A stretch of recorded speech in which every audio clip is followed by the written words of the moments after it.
السلام علیکم ورحمۃ اللہ وبرکاتہ۔ حامد و مصلین اما بعد، میرے دینی بھائیوں، آج گفتگو ہے کہ ہم لوگ عرب کنٹریز میں یا غیر ملک اور دوسرے ملکوں میں رزق حلال کمانے کے لیے جاتے ہیں۔ رزق حلال کمانے کی غرض سے اپنے بال بچے، ملک پڑوس، باپ ماں سب کو چھوڑ کے آتے ہیں۔ تو اس سے ہمیں کیا فائدہ ملے گا؟ اس سے کیسے ہم اجر کما سکتے ہیں؟ رزق بھی کمائے اور اجر بھی کمائے، ثواب بھی کمائے۔ سب سے پہلے یہ بات متفق علیہ ہے کہ اللہ تعالیٰ بندوں کی شکل، صورت و جسم کو نہیں دیکھتا ہے، بلکہ ان کی نیتوں کو دیکھتا ہے اللہ تعالیٰ، جیسا کہ نبی اکرم صلی اللہ علیہ وسلم کا ارشاد ہے، ان اللہ لا ينظر الى صورکم واموالکم ولكن ينظر الى قلوبکم واعمالکم۔ یہ مسلم کی حدیث ہے 2564 نمبر کی، کہ اللہ تبارک و تعالی تمہاری شکلوں صورتوں کو اور اموال کو نہیں دیکھتا، بلکہ وہ تمہارے دلوں اور عملوں کو دیکھتا ہے۔ یعنی کہ نیت کی درستگی ہر معاملے میں پایا جانا ضروری ہے۔ بغیر نیت کے انسان کامیاب و کامران نہیں ہوتا۔ مثلا انسان اپنے والدین کی خدمت کرتا ہے اور صرف اس لیے خدمت کرے کہ رشتہ دار عزیز و اقارب ہمیں ہنسیں گے کہ ماں باپ کی خدمت نہیں کرتا ہے، تو اسے کوئی اجر و ثواب نہیں ملے گا۔ لیکن نیت کر لیتا ہے کہ اللہ تعالیٰ کا حکم ہے، میرے والدین ہیں، ان کو ہم خدمت کریں گے تو ہمیں اجر و ثواب ملے گا، تو اس کو اجر و ثواب ملے گا۔ اسی طرح سے جب ہم رزق حلال کمانے کے لیے بسا اوقات دور دراز چلے آتے ہیں، سفر کرتے ہیں، تو یہ سب صرف رزق روزی، حلال روزی کمانے کے لیے ہم سفر کرتے ہیں، تاکہ ہم حلال روزی کھا کر مطمئن ہوں۔ پاک اور حلال روزی کھانے کے بارے میں واضح احکام شریعت کا ہے۔ اللہ تعالیٰ کا ارشاد ہے، کلوا مما رزقکم اللہ حلالا طیبا واتقوا اللہ الذی انتم بہ مؤمنون۔ جو کچھ تمہیں حلال پاکیزہ رزق دیا ہے اس میں کھاؤ، اللہ سے ڈرو جس پر تم ایمان رکھتے ہو۔ حضرت مقداد بن معدی کرب رضی اللہ تعالیٰ عنہ سے روایت ہے کہ رسول اکرم صلی اللہ علیہ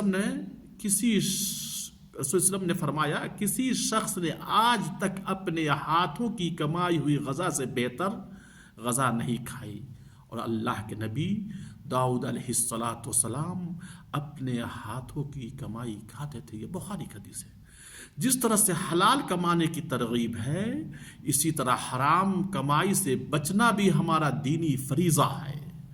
رزق سے بچنے والا انسان، رزق حرام سے بچنے والا انسان کے نیک اعمال کو اللہ تعالیٰ قبول کرتا ہے۔ جب تک آپ حلال کو مال نہیں کھائیں گے، نیک اعمال آپ کے قبول نہیں ہوں گے، اور ہر نقصان سے محفوظ بھی ہوں گے حلال رزق سے۔ مال حرام کھانے والا کا کوئی بھی عمل اللہ تبارک و تعالیٰ کے یہاں قابل قبول نہیں ہوتا۔ اب ہم سعودیہ میں ہیں، اپنے کفیلوں کے پاس کام کرتے ہیں، تو ان کی خیر خواہی بھی ہماری اہم دینی فریضہ ہے۔ اللہ ان کی خیر خواہی اور اللہ کی عبادت کا اجر ہے۔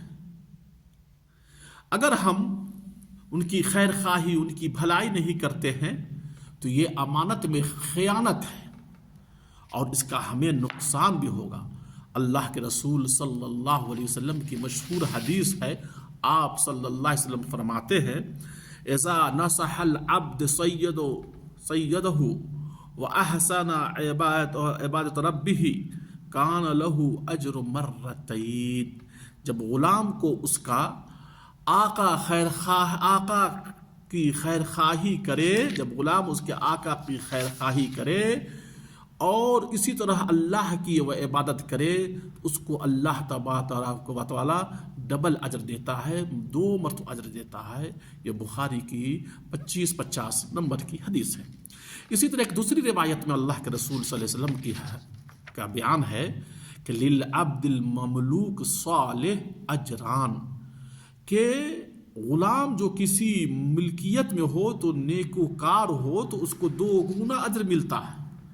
معلوم ہوا ان احادیث کی روشنی میں جب ہم یہ کام کرتے ہیں خلوص نیت سے، پہلے ہے اخلاص اور رزق حلال کمانے کے لیے ہیں، تو ہمیں اللہ اور اپنے کفیلوں کی خیر خواہی کرتے ہیں، ان کی باتوں کو مانتے ہیں، ان جو کہتے ہیں ان کی کرتے ہیں، تو ہمیں ڈبل اجر ملے گا اللہ تعالیٰ کا۔ اور خاص طور سے یہ رمضان کا مہینہ آ رہا ہے، رمضان کے مہینے میں ہم افطار اور سحور سحری وغیرہ کفیلوں کے لیے جاہز کرتے ہیں، تیار کرتے ہیں، تو اس میں آپ دو چیز ملا لیں۔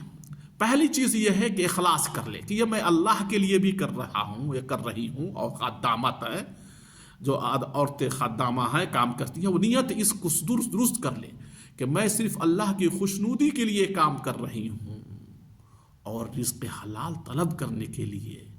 تو ایک تو یہ ہوا رزق حلال کا طلب ہوا، اخلاص ہوا، اور دوسرے کے کفیل بھی اس کام سے خوش ہوگا تو اسے 2 اجر ملے گا۔